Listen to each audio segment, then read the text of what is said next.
নমস্কার। গল্পের সাথে কিছুক্ষণে আমি প্রিয়াঙ্কা আপনাদের সকলকে স্বাগত জানাচ্ছি। আমি পাঠ করছি শ্রী তপন বন্দ্যোপাধ্যায়ের একটি উপন্যাস ঈর্ষার সবুজ চোখ। আজ আমরা এই উপন্যাসের ১২তম পর্ব শুনব। গল্প পাঠ শুরু করার আগে আপনাদের কাছে একটা অনুরোধ, যদি গল্প পাঠ ভালো লাগে তাহলে গল্পটাতে একটা লাইক করে দেবেন, আর যদি সম্ভব হয় তাহলে ফ্রেন্ডস আর ফ্যামিলির সাথে একটু শেয়ার করে নেবেন প্লিজ। চ্যানেলে আজ যদি নতুন এসে থাকেন তাহলে চ্যানেলটাকে সাবস্ক্রাইব করে পাশে যে বেল আইকনটি আছে তার অল নোটিফিকেশনটা অন করে নেবেন, তাহলে যে কোনো গল্প আপলোডের সাথে সাথেই সেই নোটিফিকেশন আপনার কাছে পৌঁছে যাবে। এই চ্যানেলে আমি আরও লেখক লেখিকাদের গল্প ও উপন্যাস পাঠ করেছি, যদি সেগুলো শুনতে চান তাহলে প্লেলিস্ট থেকে শুনে নিতে পারেন। আসুন তাহলে আজকের পর্বটি শুরু করা যাক। চারপাশে মিশ অন্ধকার, কিচ্ছুটি দেখা যাচ্ছে না কোনো দিকে। কেউ যেন ফুসকালি ঢেলে দিয়েছে দুই চোখে। এই হেন পরিস্থিতিতে হঠাৎ পেছন থেকে কেউ এসে তাকে জড়িয়ে ধরতেই হৃৎপিণ্ড থেমে গেল গার্গীর। প্রবল আতঙ্কে চেঁচিয়ে উঠতে চাইল, কিন্তু গলা দিয়ে স্বর বেরোল না এতটুকু।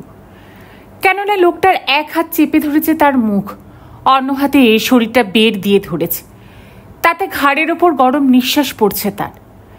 গার্গী এক ঝটকা দিয়ে ছেড়ে ফেলতে চাইল লোকটাকে, কিন্তু প্রথম দফায় পারল না।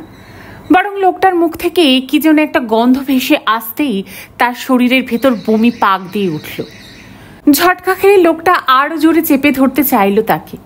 তার ঠোঁট দুটো নেমে এসেছে গার্গীর ঘাড়ের কাছে, আর সেই মুহূর্তে মনে হচ্ছে তার হাতের ব্যাগটা ধরে টানাটানি করছে লোকটা। গার্গী বুঝে উঠতে পারল না কি চায় লোকটা। তার ব্যাগটাই কি নিতে চাইছে, নাকি মেরেই ফেলবে বলে জড়িয়ে ধরেছে এমন দুর্দান্তভাবে, অথবা কোনো পাশবিক ইচ্ছে। হঠাৎ গার্গী তার কনুই দিয়ে প্রবল একটা গোত্তা মারল লোকটার পাঁজরের নিচে, তাতে কোক করে একটা বিশ্রী শব্দ বেরোলো তার মুখ থেকে। পরক্ষণেই গার্গী পা দিয়ে আর এক ধাক্কা। ক্যারাটের নিখুঁত কায়দায় মুহূর্তে কাবু করে ফেলল লোকটাকে। প্রায় ছিটকে পড়তে পড়তে কোনো ক্রমে লোকটা সামলে নিল নিজেকে, তারপর দুধদার শব্দ তুলে নেমে গেল নিচের দিকে। পালিয়েই বাঁচল যেন বা। ভয়ে তখনও থরথর করে কাঁপছে গার্গী। তার ঘাড়, গলা, মুখ, পিঠে তখনও জানান দিচ্ছে এই লোকটার অস্তিত্ব। শেষ মুহূর্তে বুঝতে পারছিল তার মুখে ভর্তি দাড়িগোফ। লোকটা ঘাড়ের কাছে তার মুখটা নামিয়ে এসেছিল বলেই দাড়িগোফের ঘষা লেগে জ্বালা করছে এখনো। গার্গী বুঝতে পারছে না ঠিক কোথায় ওত পেতে বসেছিল লোকটা, সিঁড়ির নিচে নাকি সিঁড়ি দিয়ে ওঠার মুখেই। হঠাৎ লোডশেডিং হলো বলেই এমন একটা চমৎকার সুযোগ পেয়ে গেল তাকে আক্রমণ করার। কিন্তু লোকটা আসলে কে? ঐন্দ্রিলের মতো তাকেও খুন করার জন্য এসেছিল, নাকি অন্য কোনো উদ্দেশ্য চরিতার্থ করাই ছিল তার বাসনা? ব্যাগটা ধরে কেন টানাটানি করছিল তা ভেবেও বিস্ময়ে যাচ্ছিল না তার। কিন্তু সত্যি কি দুঃসাহস লোকটার! ভাগ্যিস ক্যারেটের কিছু প্যাচপোত জানা ছিল তার, তাই এই যাত্রায় বেঁচে গেল মনে হচ্ছে। হঠাৎ সায়নের ওপর মনে মনে ভীষণ রাগ হয়ে গেল তার। এতটা রাত হয়ে গেল তবু এখনো বাড়ি ফেরেনি কেন? ফিরলে তো আর এরকম একটা অঘটন ঘটতো না আজ। রোজই কি রাত করে ফিরতে হবে? দ্রুত চাবি ঘুরিয়ে ফ্ল্যাটের দরজা খুলে ফেলল সে। ভেতরে ঢুকে এমার্জেন্সি আলোর সুইচ হাতড়ে বেড়াচ্ছে অন্ধের মতো। ঠিক সেই মুহূর্তেই আলো জ্বলে উঠল তপ করে। টিউব উদ্ভাসিত হতেই তার বুকে আবার সাহস ফিরে এলো। একবার ভাবল পলকে সিঁড়ি বেয়ে নিচে নেমে দেখে আসে লোকটা এখনো সেখানে আছে কিনা। পর মুহূর্তেই মনে হলো না, লোকটা যে এখনো থাকবে না তা তো নিশ্চিতই। কোথায় জনরণ্যে মিশে গেছে এতক্ষণে, যা গোত্তা খেয়েছে কটা। কিছুক্ষণ সোফায় বসে দম নেবার পর হঠাৎ কি মনে হতে গার্গী উঠে দাঁড়ালো জানালার সামনে। পাশের ফ্ল্যাটের জানালাও খোলা, ভেতরে উমসুম উষ্ণতা ছড়িয়ে জ্বলছে অদ্ভুত নীলচে আলো। সেই স্বপ্ন আলোয় দেখতে পেল মুখে জ্বলন্ত চুরুট নিয়ে ঘরের ভেতর পায়চারি করছেন রবার্ট ও নীল। কি যেন বলতে বলতে হাসছেন হাহা করে, আর কাঁধ ঝাঁকাচ্ছেন শ্রাগের ভঙ্গিতে। ঘরের এক কোণে হাসি হাসি মুখে সোফায় বসে আছেন চন্দ্রাদেবী। চন্দ্রাদেবীর মুখেও হাসি, ভাবতেই পারছে না গার্গী। আরও আশ্চর্য, চন্দ্রাদেবীর মুখেও সিগারেট। পাশে রঙিন পানীয় ভর্তি গ্লাস। কিন্তু কি সিগারেট খাচ্ছেন চন্দ্রদেবী?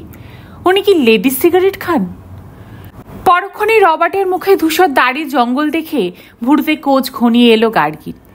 লোকটার হাইট, শক্তপুক্ত গড়ন দেখে শঙ্কিত হয়ে উঠল। যে লোকটা তাকে পেছন থেকে জড়িয়ে ধরেছিল তার মুখ থেকে মৃদু এক ধরনের গন্ধ বেরোচ্ছিল। সেটা কি রবার্টের হাতে ধরা অভিনব চুরুটটির, নাকি পানীয়র, অথবা অন্য কোনো গন্ধ ছিল সেটা? তাহলে কি রবার্ট ও'নেলি? সেদিন রাতে সায়ন বাড়ি ফেরার পরেও সন্ধ্যা সেই ভয়ঙ্কর দুঃস্বপ্নটা মন থেকে ঝেড়ে ফেলতে পারছিল না গার্গী। সায়নকে ঘটনাটা বললে সে কিভাবে নেবে, কি বা হবে তার প্রতিক্রিয়া কে জানে। বরং এখন নয়, সময় হলে সবই বলবে তাকে। এমন ভাবতে ভাবতে ঘুমিয়ে না ঘুমিয়ে অত বড় রাত কাবার করে ফেলল সে। সকালে ব্রেকফাস্টের টেবিলে বসে সায়নকে বলল, আমার অফিস যেতে আজ একটু দেরি হবে। ছুরি কাটা দিয়ে ডবল ডিমের মস্ত অমলেটটা ম্যানেজ করতে করতে সায়ন বলল, ওকে, নো প্রবলেম। সায়নের একটা বড় গুণ এই যে সে কখনো গার্গীর ব্যাপারে অযথা নাক গলায় না। একবার জিজ্ঞাসা করল না কেন। গার্গী অফিসে কোনো ডিসিশন নিলেও বলে না এভাবে করলে ভালো হতো, কিংবা না এটা করো। বরং উচ্ছ্বাস ফুটিয়ে বলে ওঠে, বাহ, দারুণ ভেবেছ তো, আমি তো এইভাবে ভাবিনি। তবে একটু পরেই বলল, তাহলে আমি কিন্তু ভুবনেশ্বর যাবার টিকিট কাটতে দিচ্ছি। তুমি কি তোমার আগের সিদ্ধান্তেই অনড় আছো? আমার সঙ্গে যাচ্ছ না? দুজনে একসঙ্গে অফিস ছেড়ে যাওয়াটা কি ঠিক হবে, অন্তত এই গুরুত্বপূর্ণ সময়? কিন্তু তুমি একা থাকতে পারবে ফ্ল্যাটে?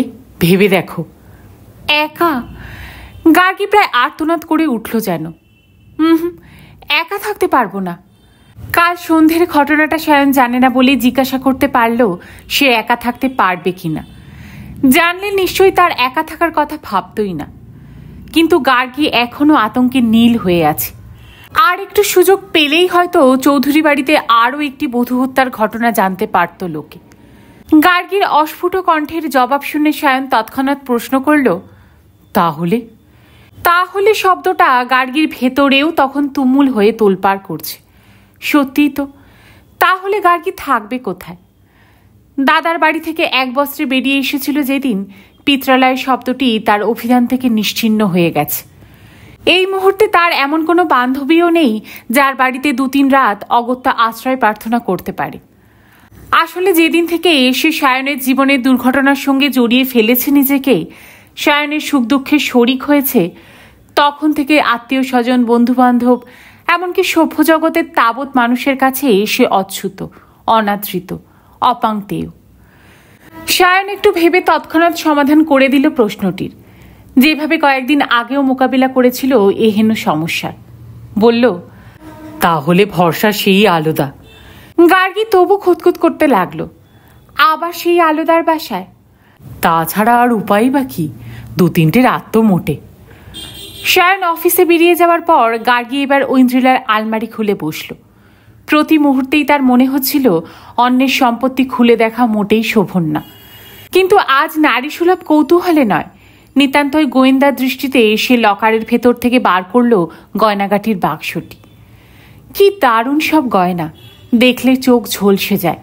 কিন্তু গার্গীকে তার তাপ স্পর্শও করল না। সে বরং তন্ন করে খুঁজে উদ্ধার করতে চাইল সেই বেগুনি পাথরের রহস্য। কিন্তু হতাশ হতে হলো তাকে। রহস্যই রয়ে গেল। এরকম কোনো দুলই নেই ঐন্দ্রিলার। আলমারির ভেতরে থরে থরে সাজানো রয়েছে কয়েকশো শাড়ি জামা। যে শাড়ি চোখে পড়ে প্রত্যেকটি এক চোখ জুড়োনো দৃশ্য। এর মধ্যে অনেক শাড়ি গার্গীর চেনা। একটি শাড়িতে ঐন্দ্রিলার এক রকম স্মৃতি। সেইগুলো ঝলমল করে উঠতেই গার্গীর মনে ঝিলিক দিয়ে উঠল সেসব উজ্জ্বল দিন, যখন ঐন্দ্রিলাই ছিল ঘটনার মধ্যমণি। অনেকগুলো শাড়ি তখন গার্গীও পরেছে। যখনই গার্গী আসতো, ঐন্দ্রিলা তার আলমারি খুলে একটা দামি শাড়ি এগিয়ে দিয়েছে। নে, আজ এটা পর, এই শাড়িটা তো তোর ভারী পছন্দের। পুরনো শাড়িগুলোতে হাত বোলাতে বোলাতে গার্গী বারবার অন্যমনস্ক হয়ে পড়ছিল। হঠাৎই একটা শাড়ির আড়াল থেকে ঝপ করে খসে পড়ল একটা ছোট্ট ডায়েরি। খুলে দেখল তার পৃষ্ঠায় পৃষ্ঠায় ঐন্দ্রিলার মুক্তোর মতো হস্তাক্ষর। কত কিছুই না তাতে লেখা, কত ঘটনা, কত মন্তব্য। আশ্চর্য, ঐন্দ্রিলা ডায়েরিও লিখত নাকি? কিন্তু তার 2-4টে পৃষ্ঠায় চোখ বুলোতেই অবাক হয়ে গেল। কি অদ্ভুত! কার সম্পর্কে লেখা রয়েছে ডায়েরিতে? মনে তো হচ্ছে পুরুষ সম্পর্কেই, কিন্তু আপাত দৃষ্টিতে যা মনে হচ্ছে তা সায়নকে নিয়ে লেখা নয়। তাহলে কে সেই পুরুষ যার সম্পর্কে এত কৌতূহল ঐন্দ্রিলা উপচে দিয়েছে প্রতি পৃষ্ঠায়? সে কি রৌনক নাকি রবার্ট? এক জায়গায় লেখা, জড়িয়ে ধরেছিল পেছন থেকে, মুখময় দাড়ির জঙ্গল। তাহলে কি রবার্টই? নিবিষ্ট হয়ে পড়তে পড়তে সহসা গা শিরশির করে উঠল গার্গীর। কাল লোডশেডিংয়ে এ হেন অভিজ্ঞতা হয়েছে তার। ঐন্দ্রিলারও কি সেরকম কিছু ঘটেছিল? সেই ঘটনার পরিণতিতে অবশেষে একদিন মৃত্যু এসে ছিনিয়ে নিয়ে গেছে তাকে। ভাবতে ভাবতে হঠাৎ ঘড়ি দেখে লাফিয়ে উঠল। হে, প্রায় 11টা বাজতে চলল যে। ফুটটুস অনেকক্ষণ আগে এসে হর্ন বাজিয়েছে গাড়ির। অফিসে তার আজ অনেক কাজ। গার্গী দ্রুত তৈরি হয়ে দরজায় চাবি লাগিয়ে তরতর করে নেমে এলো সিঁড়ি বেয়ে। কাল রাতে প্রবল বৃষ্টি হয়ে গেছে, আজ চমৎকার রোদ ঝলমলে দিন। আকাশে সাদা মেঘের সামান্য কারিকুরি থাকলে রোদের চেহারা বদলে যায়। এই রকম দিনে কাজ করতে তার ভারী ভালো লাগে। সে অফিসে পৌঁছতেই অন্য সবাই ভীষণ অবাক। তাদের ম্যাডামের তো অফিসে পৌঁছতে এত লেট হয় না কোনো দিনও। অফিসে তখন পুরোদমে কাজ শুরু হয়ে গেছে। পরপর কয়েকটা মিটিং করে গোটা অফিসটাকেই চনমনে করে তুলেছে গার্গী। সবাইকে বুঝিয়েছে সামনে ঘোর সংকট। একটা চ্যালেঞ্জ নিয়ে এই কাজটাকে সাকসেসফুল করে তুলতে না পারলে সমূহ বিপদ। এখন দরকার টিম ওয়ার্ক। যদি অফিসেরই সবাই একযোগে কাজ করে, জেসমিন ফ্লেভার বাজার ধরে নেবে নির্ঘাত। তাহলেই প্যারাডাইজ প্রোডাক্টস আবার ফিরে পাবে তার হারানো গুডউইল। সেক্ষেত্রে পুজোর মরশুমে বাড়তি হারে বোনাসও, আরও সুযোগ সুবিধা, আরও ইনসেন্টিভ। সারাদিন পুরোদমে কাজ করে বিকেল 5টার মধ্যে বেরিয়ে এলো অফিস ছেড়ে। এর মধ্যে একবারও সায়নের সঙ্গে কথা বলার ফুরসত হয়নি। সায়ন আজ গোটা দিন ব্যস্ত থেকেছে ডিস্ট্রিবিউশনের তদারকি করতে। সায়নের থিওরি হলো, চেয়ারম্যান নিজেই যদি কাজের জায়গায় দাঁড়িয়ে থাকে তাহলে গোটা অফিস কাজে উদ্বুদ্ধ হবেই। আচার্য জগদীশচন্দ্র বসু রোডে ঢুকেই হঠাৎ তার চোখ আটকে গেল মিন্টো পার্কের সামনে এসে। আরে দিয়াই তো, কিন্তু দিয়া আজ একা নয়, সঙ্গে আর একজন পুরুষ। পরনে নীল রঙের গেঞ্জি, অফ হোয়াইট রঙের প্যান্ট। গার্গী তৎক্ষণাৎ বলল, ফুটটুস একটু দাঁড়াও তো। ফুটটুস একটু এগিয়ে ফুটপাতের ধার ঘেঁষে গাড়ি দাঁড় করালো। গার্গী গাড়ি থেকে নামলো না। পেছনের কাছে চোখ লাগিয়ে দেখতে লাগলো ওরা কি করে, কোথায় যায়। সেদিন দিয়ার বাসায় গিয়েই বুঝতে পেরেছিল অন্য একজন পুরুষের সঙ্গে তার একটা গোপন সম্পর্ক আছে। ইনিই কি তাহলে সেই পুরুষ? একটু পরেই পুরুষটি হাত দেখিয়ে দাঁড় করালো একটা ট্যাক্সিকে। দুজনে ট্যাক্সিতে উঠতেই গার্গী বলল, ফুটটুস ট্যাক্সিটাকে ফলো করো তো। ফুটটুস এই অভিনব ডিউটি পেয়ে ভারী রোমাঞ্চিত। ট্যাক্সিটা বালিগঞ্জ সার্কুলার রোড পেরিয়ে ডাইনে বায়ে বেঁকে এসে দাঁড়ালো একটা রেস্তোরাঁর সামনে। দিয়াদের থেকে সামান্য দূরত্ব বজায় রেখে তাদের পিছু পিছু এসে ফুটটুসকে অপেক্ষা করতে বলে গার্গীও ঢুকে পড়ল রেস্তোরাঁয়। রেস্তোরাঁর ভেতরে খুবই অস্পষ্ট আলো। চারপাশে আলো আধারী পরিবেশে দিয়া আর তার পুরুষ সঙ্গীটি একটা কোণে টেবিলে গিয়ে বসে পড়েছে। যথাসম্ভব নিজেকে আড়ালে রেখে গার্গীও গিয়ে দখল করলো তাদের পাশের টেবিলটি। রেস্তোরাঁটির সুবিধে এই যে প্রতি 2 টেবিলের মাঝখানে জাফরি ডিজাইনের কাঠের পার্টিশন দাঁড় করানো। গার্গীর ভেতরে তখন উপচে পড়ছে প্রবল কৌতূহল। সম্পর্কে যা বলেই হয়তো নারীসুলভ সন্ধিচ্ছায় সে জেনে ফেলতে চাইছে হিমনের সঙ্গে সম্পর্ক ছেদ করে দিয়া কোন পুরুষের সঙ্গে গড়ে তুলতে চাইছে তার ভাবি জীবনের চালচিত্র। প্রায় আধ ঘন্টায় 2 কাপ কফি নিয়ে ফেললো গার্গী। কফির কাপে ছোট ছোট চুমুক দিতে দিতে কান পেতে আছে পাশের টেবিলের কথাবার্তায়। নতুন কোনো কারখানা খোলার কথা বলছে ওরা। হিমনার চন্দ্রদেবীর নামও উচ্চারিত হলো একবার। আরও আশ্চর্য, একবার গার্গীরও নাম। শুনে বুকের ভেতরে হাতুড়ির বাড়ি পড়তে লাগলো গার্গীর। সেদিন গার্গী তার বাসায় গিয়েছিল। সেই আলোচনায় কি হচ্ছে তাহলে? গার্গী জেনে ফেলেছে দিয়ার কোনো প্রেমিকের অস্তিত্ব, সেই কথাই। হঠাৎ এক বাক্স রোমাঞ্চের ভেতরে কিভাবে ঢুকে পড়ল তা ভাবতে গিয়ে অবাক হয়ে যাচ্ছিল গার্গী।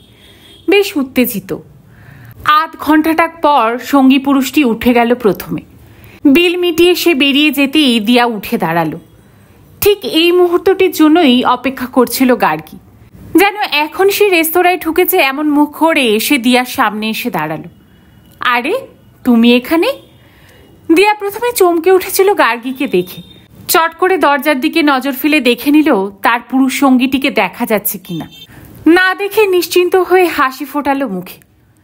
কি আর করব, এদিকে এসেছিলাম একটা কাজে, হঠাৎ চায়ের তেষ্টা পেয়ে গেল। চা খেয়েছ? হ্যাঁ। তা তুমি একা কেন? বর কোথায়? বর শব্দটি কেমন খট করে গার্গীর কানে বাজল। গায়ে না মেখে বলল, আর বলো কেন, তিনি অফিস নিয়ে বেজায় ব্যস্ত। সে তো তুমিও শুনেছি। ওই আর কি, সময় কাটানো। এদিকে মিস্টার চৌধুরী আবার বাইরে ট্যুরে যাচ্ছেন। সে কি, কোথায়? ভুবনেশ্বর, 2-3 দিনের জন্য। আমার হয়েছে বিপদ, একা ও বাড়িতে থাকতে ভীষণ ভয় করবে, কিন্তু সে কটা দিন কোথায় যে থাকবো ঠিক বুঝে উঠতে পারছি না। কবে যাচ্ছেন? এই তো 18ই মে। দিয়ার চোখে শঙ্কা ফুটে ওঠে। হঠাৎ ফিসফিস করে বলে ওঠে, খবরদার ও বাড়িতে একলা থেকো না, কিন্তু থাকলেই অবধারিত বিপদ। বরং কিছুক্ষণ থেমে কি যেন ভাবতে ভাবতে দিয়া বলে ফেলে, তবে অন্য কোথাও থাকার ব্যবস্থা না হলে আমাকে বলো, আমি না হয় 2-3 দিন তোমার সঙ্গে গিয়ে থাকবো। তাই? কি ভালো হয় তাহলে। তুমি তো ওদের বাড়িতে এখনো যাও মাঝে মাঝে। যাই, কিন্তু রাতে থাকি না, তবে তোমার কাছে হলে থাকতে পারি। ভীষণ নিশ্চিন্ত হয়ে গার্গী স্বস্তির শ্বাস ফেলল। আহ, বাঁচলাম। কদিন ধরে কি যে টেনশনে ছিলাম, একা থাকতে হবে এই ভাবনায়। দিয়া ঘাড় নেড়ে বলল, ভাবনারই তো কথা, আমি তো ওই জন্যেই পালিয়ে এসেছি ও বাড়ি থেকে। বলতে বলতে গলা নামালো দিয়া। রাতের বেলায় যেসব ঘটনা ঘটে না রোজ। কি ঘটে? গার্গীর চোখে ঘনিয়ে আসে শঙ্কা। ঠিক আছে, তোমার সঙ্গে 2-3 দিন থাকবো তো, সব বলবো সে সময়। দুজনে আরও 2 কাপ কফি খেলেও এত সব কথোপকথনের ফাঁকে।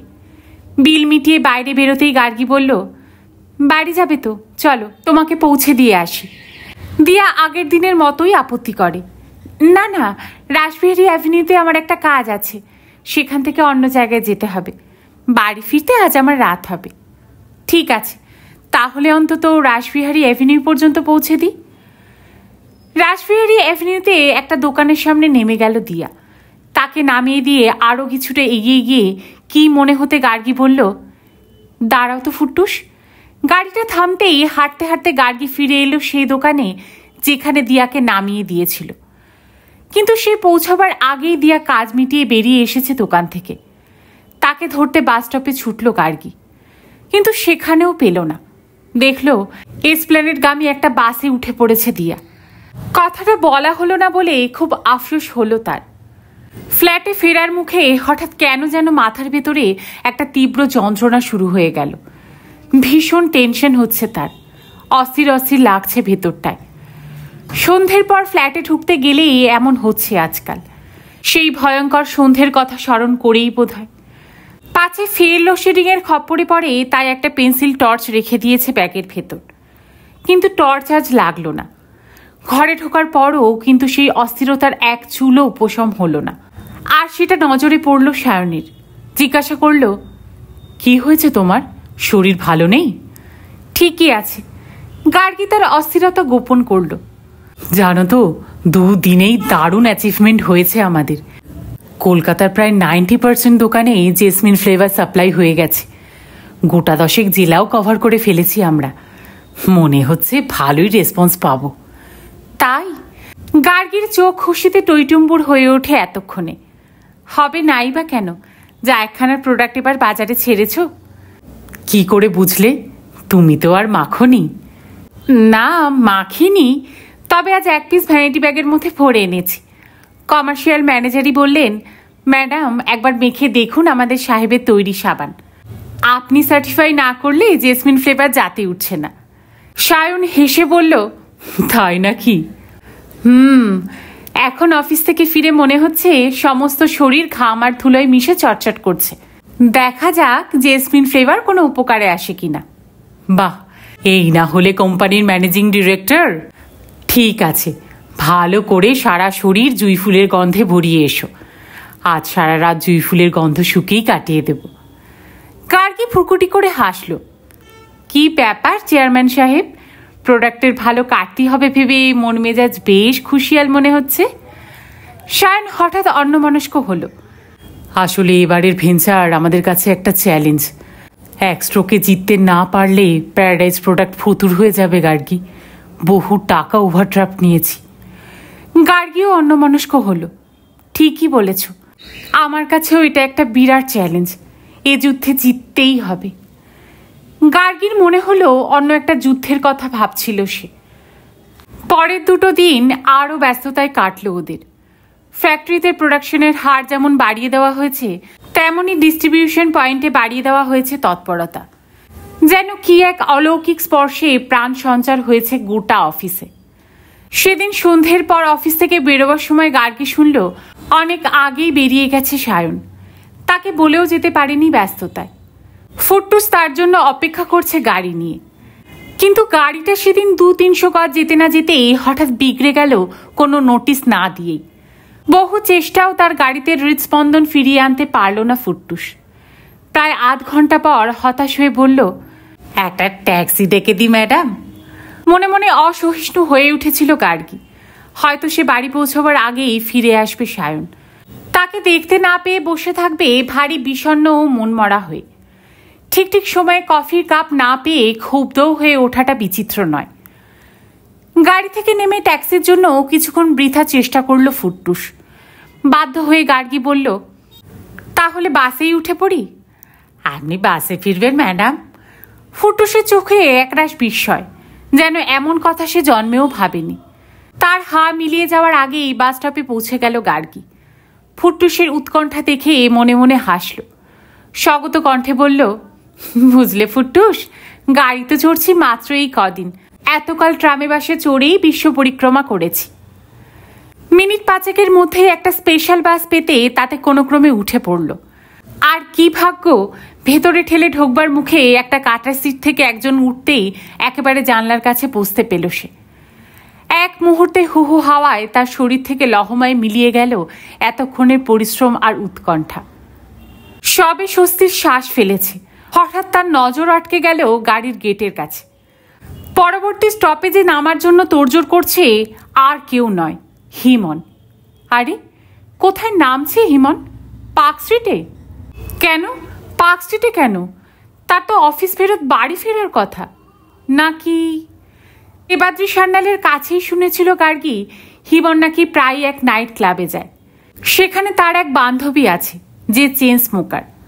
কথাটা শুনে সেদিন অবিশ্বাস্য মনে হয়েছিল যে হিমন একটা জড় পদার্থের মতো জীবনযাপন করে, যার প্রতিটি পদক্ষেপই এলোমেলো ভারসাম্যহীন, মানুষ দেখলেই যে জবুথবু হয়ে যায়।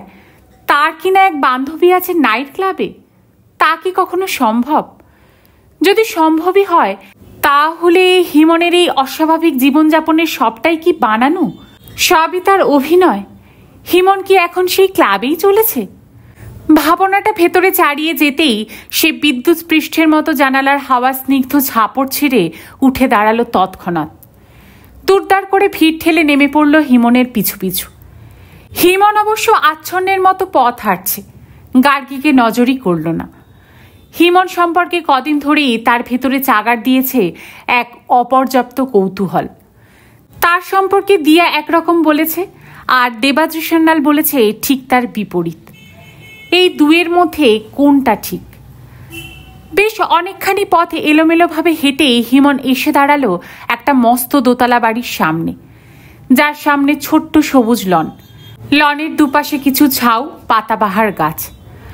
লন পেরোলে বাড়ির দরজা। তার সামনে দাঁড়িয়ে 2 মোচওয়ালা দারোয়ান। হিমনকে দেখেই সেলাম ঠুকে দরজা খুলে ধরল তারা। হিমন ভেতরে ঢুকতেই কি করবে দিশে না পেয়ে দারুণ ফাপড়ে পড়ল গার্গী। সেও কি ভেতরে ঢুকবে নাকি ঢুকবে না? তারপর হঠাৎ সাহস করে সে গিয়ে হাজির হলো দরজার সামনে। ঠিক একই রকমভাবে সেলাম ঠুকে দারোয়ান দুজন দরজা খুলে ধরতেই একরাশ রোমাঞ্চ নিয়ে ভেতরে সেধুলো গার্গী। ঢুকতেই ধাঁধিয়ে গেল তার চোখ। ভেতরে মস্ত এক রেস্তোরাঁর মতো, অসংখ্য টেবিল, চারপাশে চেয়ার, সেখানে ছড়িয়ে ছিটিয়ে বসে আছে লোকজন, সবার সামনেই পানীয়। গার্গী উত্তেজনায় কি করবে ভাবতে না ভাবতেই হঠাৎ গাঢ় অন্ধকারে ডুবে গেল গোটা রেস্তোরাঁ। পরক্ষণেই ভেসে এলো অর্কেস্ট্রার দামাল সুর। অর্কেস্ট্রার চমৎকার মিঠের সুর কোথা থেকে ভেসে আসছে, কিভাবে আসছে, তা কয়েক মুহূর্ত বুঝে উঠতে পারল না গার্গী। তার চারপাশ তখন গাঢ় অন্ধকারে চুরচুর হয়ে আছে। সে নিজেও লীন হয়ে আছে এক ভয়ঙ্কর আতঙ্কে। একটা অচেনা রেস্তোরাঁর ভেতরে ঢুকে পড়ে কোনো টেবিলে বসে পড়ার আগেই এভাবে পট করে আলো নিভে যাওয়া, হঠাৎ এক গলা আধারের ভেতর রহস্যময় সুরের মূর্ছনার মৃদু থেকে তীব্র, তীব্র থেকে তীব্রতর হয়ে ওঠা, এই সবই তার কাছে দুর্বোধ্য, একটা অদ্ভুত হেয়ালির মতো। কতক্ষণ পরে সে জানে না, হঠাৎ একটা নীল আলোর উদ্ভাস হলো এক প্রান্তে। সেখানে মনে হলো একটা মঞ্চ, তার উপরে নীলচে আলো হঠাৎ মিহি হয়ে জ্বলে উঠল বিপুল রহস্য ছড়িয়ে। সেই আবছা আলোয় এতক্ষণে মস্ত হলঘরটার ভেতরে সার সার অগুন্তি টেবিল, প্রতিটি টেবিলের চারপাশে বেছানো চেয়ার, লোকজন, সবই নজরে এলো গার্গীর। মঞ্চের ঠিক উল্টো দিকে বিশাল কাউন্টার, কাউন্টারে সাজানো রকমারি অসংখ্য বোতল, তার ওপাশে মোটাসোটা একজন গোফওয়ালা লোক। অর্থাৎ এটি একটি বড় সড়ো বার, যার অভ্যন্তরে গার্গী আপাতত দণ্ডায়মান। মঞ্চের ওপর নীল আলো তখন ক্রমশ জেগে উঠছে ঘুম থেকে, তাতে আরও দৃশ্যমান হয়ে উঠছে হলঘরের ভেতরকার পটভূমিকা। অজস্র লোক বসে আছে পানীয়র গেলাস হাতে নিয়ে। গেলাস, বোতল, প্লেট, চামচের শব্দ হচ্ছে টুংটাং। বিস্ময় কাটাতে না কাটাতে হঠাৎ সে খেয়াল করল, হলঘরের মাঝখানে বিশাল একটা জিজ্ঞাসার চিহ্ন হয়ে সে যে দাঁড়িয়ে আছে অনেকক্ষণ ধরে, তা নজরে পড়েছে অনেকের। টেবিলে টেবিলে পানীয়র গেলাস হাতে নিয়ে তারা এতক্ষণে হা হয়ে অপেক্ষা করছিল কখন মঞ্চে নীল আলোর আবির্ভাব ঘটে। মঞ্চে নীল আলো উদ্ভাসিত হয়েছে, কিন্তু সেই রোমাঞ্চময় আকর্ষণ ছেড়ে তারা এখন তাকিয়ে রয়েছে গার্গীর দিকে। ব্যাপারটা দ্রুত অনুধাবন করে সে তৎক্ষণাৎ একটা খালি টেবিল বেছে নিয়ে বসে পড়ল ধূপ করে। বসেই আত্মগোপন করতে চাইল। ব্যাগ থেকে দ্রুত তার ঘোলাটে কাচের চশমাটা বার করে পরে নিল চোখে। চোখ ঢাকা পড়লে তা অনেকখানি ছদ্মবেশের কাজ করে। চোখই তো মানুষকে চেনার সবচেয়ে সহজ অস্ত্র। ছদ্মবেশ ধারণ করলো কেননা টেবিলের খুব কাছেই একটা অন্য টেবিলে বসে আছে হিমন, নিষ্পৃহ উদাসীন ভঙ্গিতে। হলঘরের ভেতরে নীল আলো একটু চোখ সওয়া হতেই একজন ওয়েটার এসে গার্গীর কাছে নিচু হয়ে অনুচ্চকণ্ঠে বলল, ড্রিঙ্কস ম্যাডাম। গার্গী ফাপড়ে পড়ল। হঠাৎ হিমনকে অনুসরণ করতে করতে সে ঢুকে পড়েছে এই অদ্ভুত পরিবেশের ভেতর। কিন্তু একটা বাড়ি ঢুকে কোনো পানীয় না নিয়ে চুপচাপ হিমনের গতিবিধি লক্ষ্য করবে, তা তো হতে পারে না। বাধ্য হয়ে ফিসফিস করে বলল, সফট। ওয়েটার তৎক্ষণাৎ ছুটল কাউন্টারের দিকে। তখন অর্কেস্ট্রার সুর চড়াই উঠছিল ক্রমশ। হঠাৎ তীব্র হয়ে উঠে পর মুহূর্তে স্তব্ধ হয়ে গেল, যাকে বলে পিনপতন নিস্তব্ধতা। পরক্ষণে অ্যাম্প্লিফায়ারে মৃদু ভরাট কণ্ঠে শোনা গেল, এই চমৎকার সন্ধ্যায় আপনারা এখন উপভোগ করবেন মিস লিজার পপ সং। তৎক্ষণাৎ আবার অর্কেস্ট্রার সুর। সেই সঙ্গে মঞ্চের নীল আলোয় বিচিত্র অঙ্গভঙ্গি করে নাচতে নাচতে ঢুকে পড়ল এক যুবতী। যেমন অভব্য তার পোশাক, তেমনই অশ্লীল তার নাচ। শরীর দুলিয়ে তীব্র কণ্ঠে গাইতে লাগল, I am available tonight. গার্গীর টেবিল থেকে মঞ্চ খুব একটা দূরে নয় বলে যুবতীটিকে ভালোভাবে দেখতে পাচ্ছে সে। তার চুল পুরোপুরি সোনালি, চোখের মনির রং তুতো বর্ণ, ঠোঁটে রক্তবর্ণ লিপস্টিক, চোখের পাতায় সবুজ আইশ্যাডো।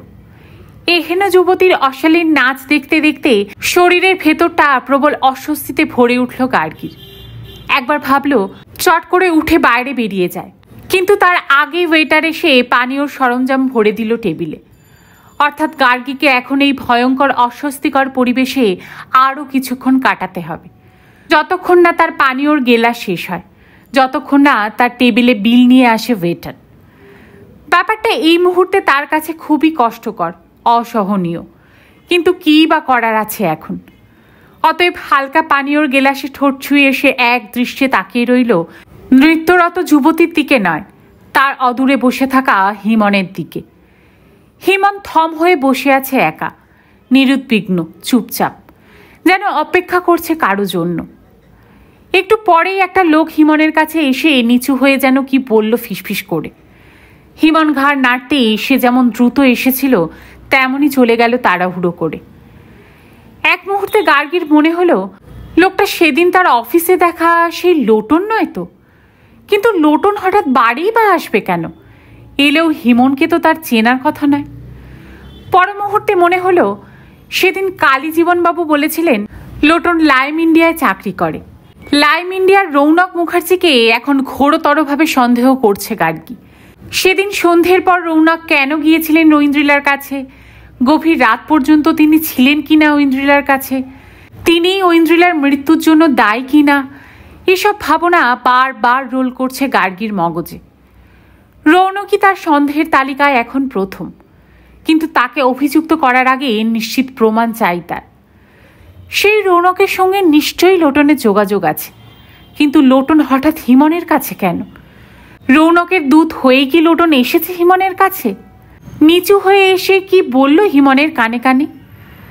গার্গী যে হিমনকে ফলো করতে করতে ঢুকে পড়েছে এই বারে, সেই সংবাদই কি? তাহলে গার্গীকে কি নজরে রেখেছে ওরা?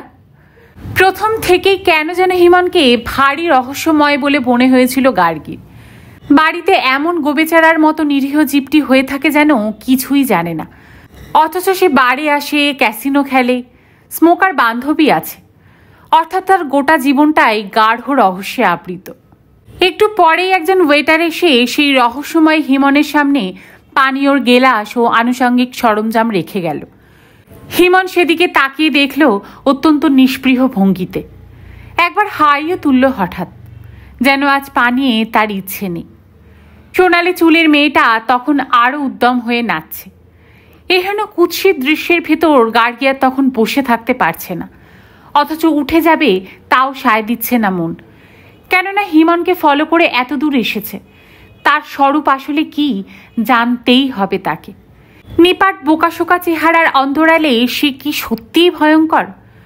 সেদিন সন্ধ্যের পর লোডশেডিংয়ের অন্ধকারে তাকে জড়িয়ে ধরেছিল সে কি হিমন? হিমন না রবার্ট, না অন্য কেউ? যত দিন যাচ্ছে ততই আরও রহস্যময় মনে হচ্ছে হিমনকে। তার সোনালি দাড়ি আরও যেন ঘন হয়েছে, চিবুক ছাড়িয়ে নেমে এসেছে বুক পর্যন্ত। লালচে ঝাঁকড়া চুল ছুঁয়ে ফেলেছে ঘাড়। চোখের দৃষ্টি কেমন অস্বাভাবিক, তেমনি অসহায় চাউনি দিয়ে দেখছে যুবতীর নাচ। মাঝে মধ্যে সামনে রাখা পানীয়র গেলাস ধরার চেষ্টা করছে, কিন্তু ঠিকমতো ধরতে পারছে না, যেন চুমুকও দিচ্ছে না একবারও। তাহলে কেনই বা এখানে এসেছে হিমন?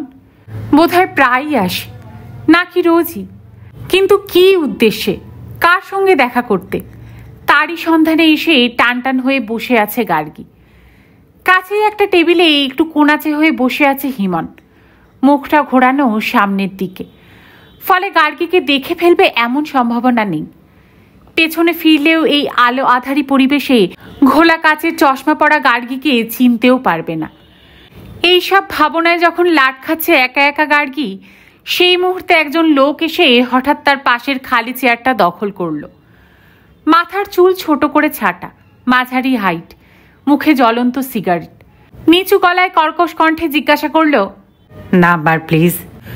হঠাৎ এরকম ঘটনায় গার্গী রীতিমতো আতঙ্কিত হয়ে উঠল। অচেনা লোকটি কেমন বিশ্রীভাবে তাকিয়ে আছে তার দিকে, হাসছেও দাঁত মেলে। তার দিকে ঝুঁকে পড়ে জানতে চাইছে নম্বর কত। কিসের নম্বর জেনে তার কি হবে গার্গী কিছুই বুঝে উঠতে পারল না। শুধু গম্ভীর কণ্ঠে বলে ফেলল, সরি।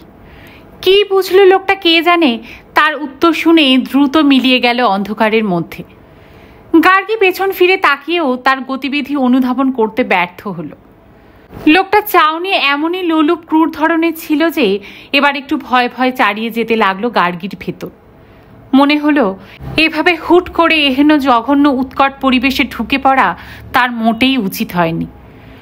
ততক্ষণে আরো অনেক টেবিল থেকে জোড়ায় জোড়ায় চোখ নজর রাখছে তার দিকে। তার মতো একটি আকর্ষণীয় যুবতী একা বসে আছে সঙ্গী ছাড়াই, এই দৃশ্য এখানে সবার কাছেই ভারী লোভনীয়। এই অবস্থায় বেশিক্ষণ বসে থাকা খুবই ঝুঁকির কাজ, কিন্তু উঠতেও পারছে না হিমনের কথা ভেবে। পুলিশ ইন্সপেক্টর দেবাদ্রি সান্যাল বলেছিলেন হিমন অফিসের পর প্রায়ই বেল ক্লাবে যায়। সেখানে তাকে দেখা যায় এক বান্ধবীর সঙ্গে, ক্যাসিনো খেলে কখনো কখনো। দেবাদ্রির অভিযোগ কতটা সত্যি তা যাচাই করতেই আজ গার্গীর এই অভিযান। কিন্তু এই ক্লাবটা তো বেল ক্লাব নয়। গার্গী দেখে নিয়েছে ঢোকার আগে। গেটের বাঁদিকে প্রস্তর ফলকে লেখা ছিল দি আইডিয়াল নেস্ট। তার মানে হিমন একাধিক ক্লাবে যাতায়াত করে। শুধু কি ক্যাসিনো খেলাই তার উদ্দেশ্য, নাকি তার বান্ধবীর জন্য আসে?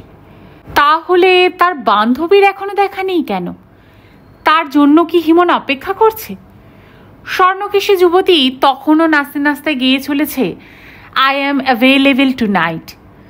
গানটা শুনতে শুনতে হঠাৎ গার্গীর মনে হলো পপ সঙের এই সুরটি সে কোথায় যেন শুনেছে, কয়েকদিনের মধ্যেই শুনেছে। কোথায় তা চট করে মনে পড়ল না।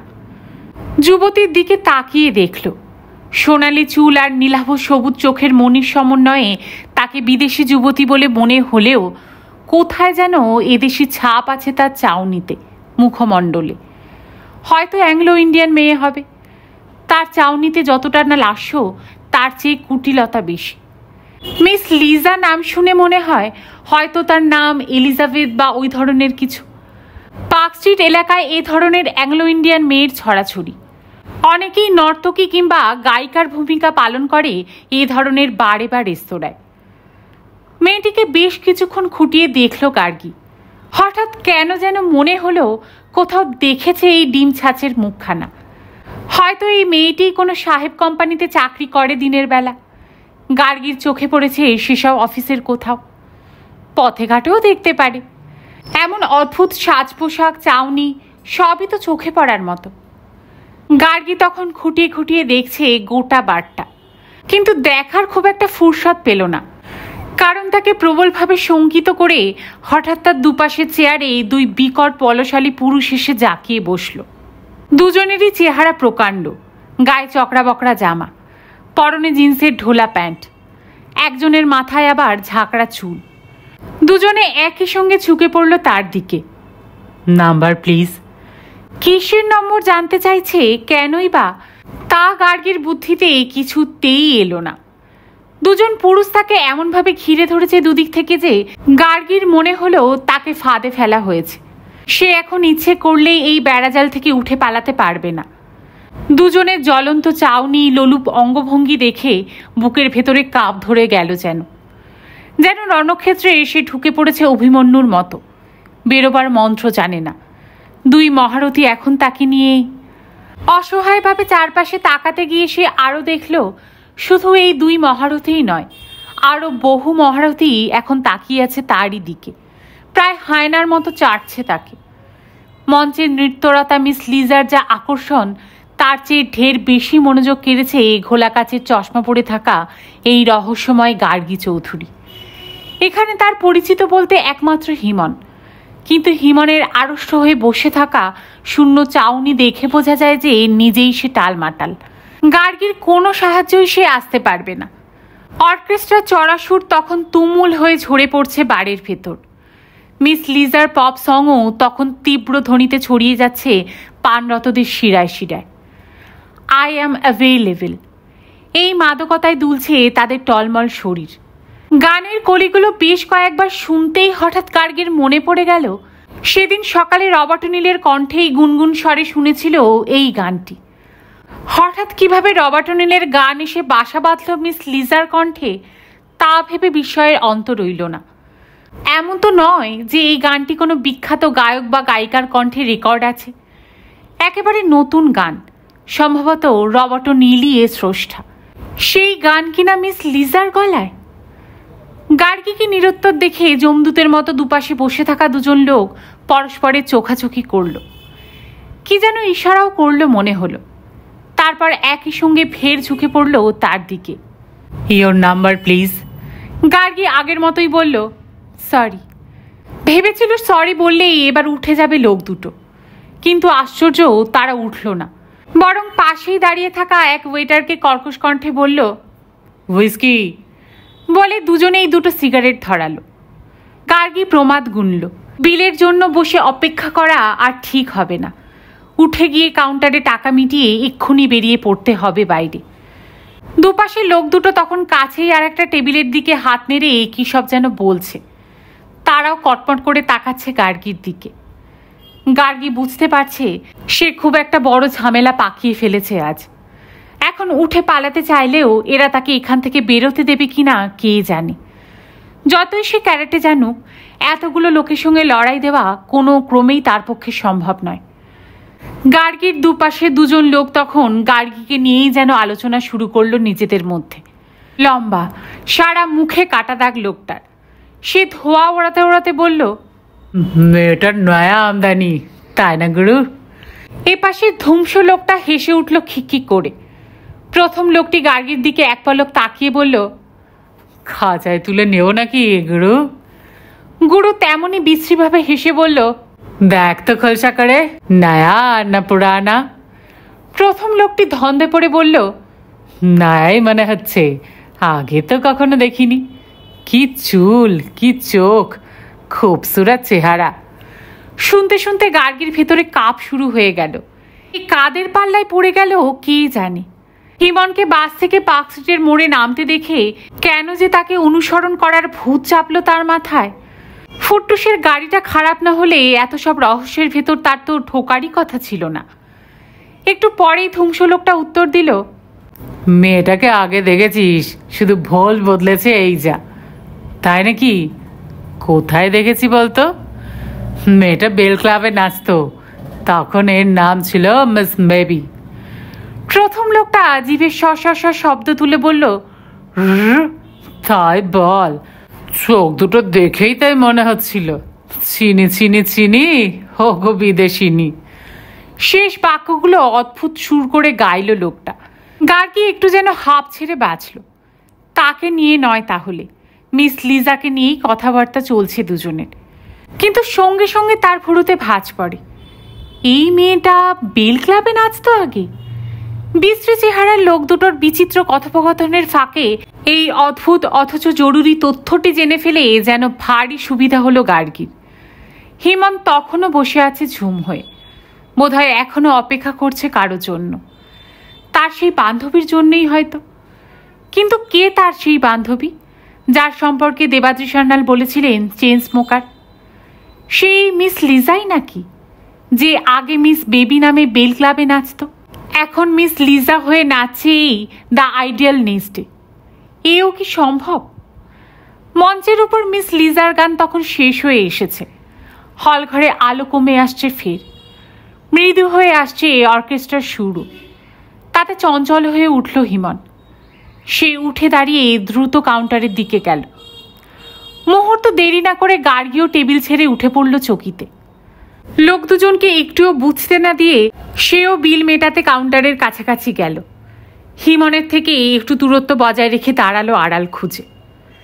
হিমন কিন্তু কাউন্টারে গেল না, তার পাশ দিয়ে চলে গেল কিছুটা। সেখানে একটা দরজা, দরজাটা ভেতর থেকে বন্ধ।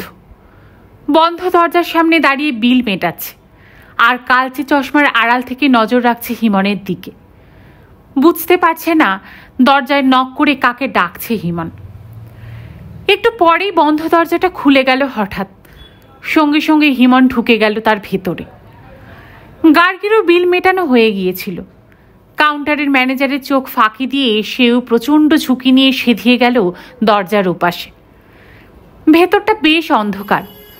অন্ধকার ভেদ করে হিমন কোন দিকে গেল তা ঠাহর করে উঠতে পারল না গার্গী। কিছুক্ষণ হিম হয়ে দাঁড়িয়ে রইল একা। চোখে অন্ধকার সয়ে এলে নজরে পড়ল একটা সরু গলি। সাহস করে গলি বরাবর কিছুটা এগোলো। গলির ঠিক শেষ মুখে একটা ঘর। দরজার ফাঁক দিয়ে তার ভেতরে তাকাতেই ভীষণ চমকে উঠল গার্গী। সেই স্বর্ণকেশী যুবতীর খুব কাছেই দাঁড়িয়ে রয়েছে হিমন। নাচ শেষ করে যুবতী তখন সিগারেট ধরিয়েছে একটা। দেবাদ্রি সান্যাল যেমন বলেছিলেন সেই রকমই মিলে যাচ্ছে ঠিক ঠিক। দেখেই বোঝা যাচ্ছে চেন স্মোকারই মেয়েটা। হিমনকে কিছু যেন বলছে অনুচ্চ কণ্ঠে। তারপর কাছেই একটা আলমারি খুলে একটা মোড়ক তুলে দিল হিমনের হাতে। সেটা হাতে পেতেই হিমন অমনি ঘুরে দাঁড়ালো। তাকে দরজার দিকে আসতে দেখেই গার্গী চট করে চলে এলো আড়াল খুঁজে নিয়ে। তার ভেতরে তখন উপচে পড়ছে প্রবল কৌতূহল। যুবতীর সঙ্গে কি কথা হচ্ছিল হিমনের? কিছু একটা যেন চাইছিল। কি চাইছিল? আলমারির ভেতর থেকে যেটা বার করে দিতেই ভারী খুশি দেখালো হিমনকে। কিন্তু কি এমন মহার্ঘ বস্তু যা হিমনের কাছে খুবই জরুরি? এই স্বর্ণকেশেই কি তাহলে হিমনের বান্ধবী? ভারী অদ্ভুত কাণ্ড তো। যে হিমনের স্ত্রী স্বামীর পঙ্গুত্বের দোহাই দিয়ে বাড়ি ছেড়ে চলে যায়, ডিভোর্সের নোটিশ পাঠায়, তারপর সম্পর্ক স্থাপন করে অন্য পুরুষের সঙ্গে, সেই হিমনই আবার এখানে অ্যাংলো ইন্ডিয়ান বান্ধবী জোটায় কিভাবে, তা সত্যিই এক জটিল রহস্য। সমস্ত ব্যাপারটাই যেন ভারী গোলমেলে হয়ে উঠছে ক্রমশ। হিমন কিন্তু দরজা দিয়ে বেরিয়ে এলো না, বেশ কিছুক্ষণ অপেক্ষা করার পরও না।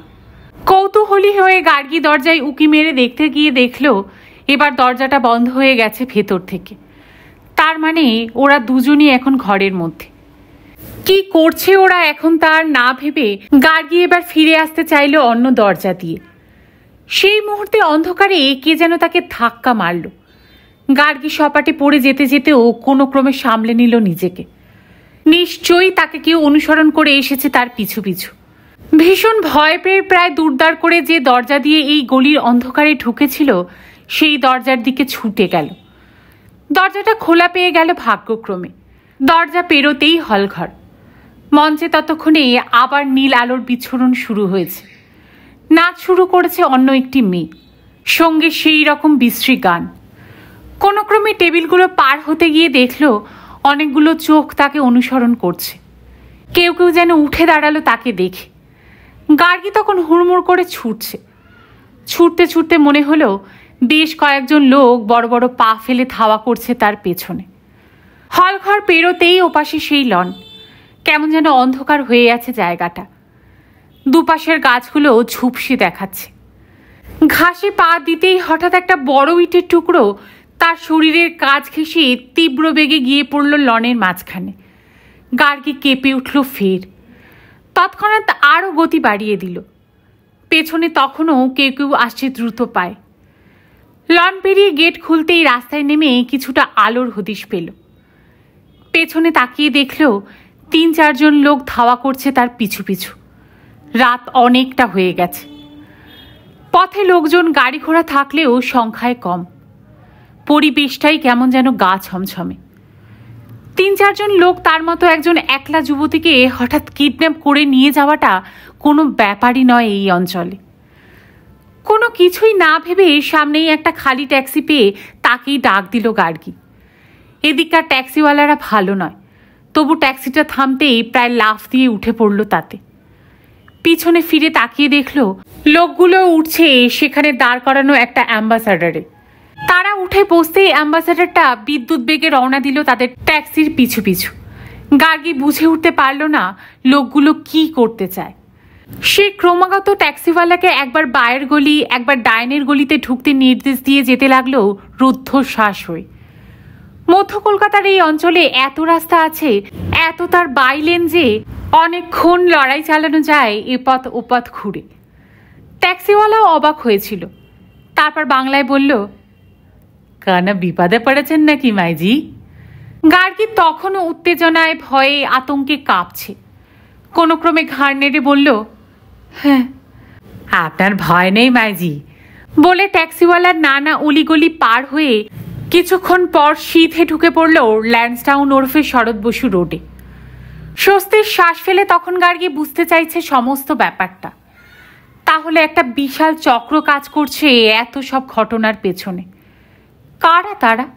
হিমনি বা এদের সঙ্গে জুটল কি করে?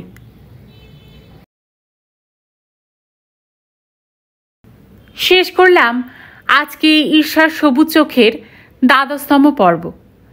সকলে খুব ভালো থাকবেন। গল্প শোনার জন্য অসংখ্য ধন্যবাদ।